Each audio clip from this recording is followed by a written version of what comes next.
configuration ng capacitance. Teka.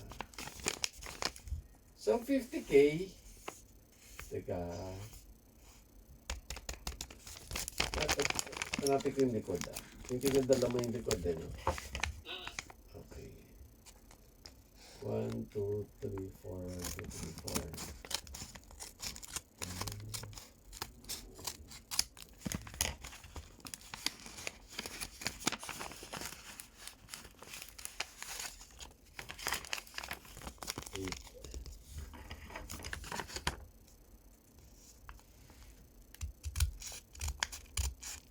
Okay. So, ayun. Sundan mo lang yung A tsaka B. Kung ano yung on mo. Tsaka yung ano yung naka-off. Yun lang, sundan mo lang siya. Kasi apat-apat din sa actual eh. So, apat-apat. So, apat. So, actual yun na sa actual. Basta sa MM ako ah. Oo. Parang kulang. Bakit ganun? Okay. Yung MM, kasi di ba pansin mo may A and B doon sa likod nung ano, A and B. So magtataka ka, bakit apat lang din yung dip switch? Diba? So apat-apat na dalawa. Okay. Okay.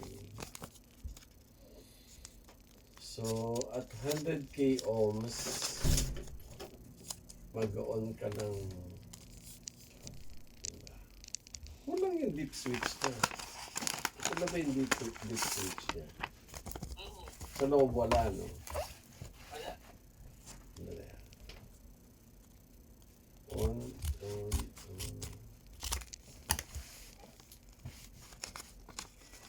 Ano to? Ano yung nasa baba ng A tsaka B? Di ba merong apat na isang set, dalawang set A and B? Yung sa baba niya nakasulat on, ano ba yun? Hindi ko medyo blurred eh. Ano siya?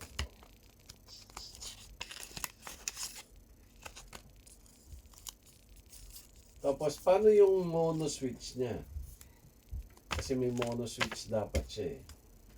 Diba? Dito wala. Wala. Oo. Naging kulang to. Yung manual. Eh, meron pa to. Meron pa tong ano. Kasi pwede ka mag-mono eh.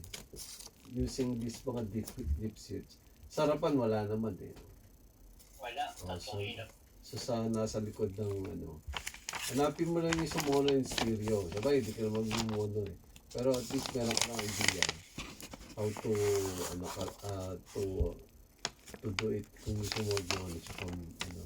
Tapos A and B tama. Pero dito sa configuration dyan, pareho lang din sa MC. Kasi parang lumalabas bro dyan sa actual na photo, diba, ano, dalawa sa kanan, dalawa sa kaliwa. Pero dito sa picture, apat sa kanan, apat sa kaliwa. 1, 2, 3, 4, 5, 6. Picture 1. Oo nga. Oo. Okay.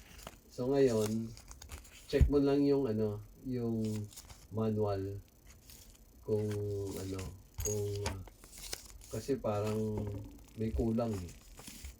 Diba? Halimbawa yung sa MM, meron kang low capacitance, may 100, may 300, may 300, 200, 300.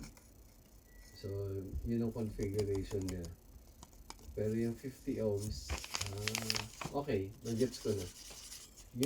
Yung unang hilera sa kaliwa, which is A, yung 50 ohms, yung configuration niya, yung sa picture mo, bro, mo tignan ha. So, yung 50... MM na ako nakatingin ha. sa picture, yung kulay green. Oh. Okay.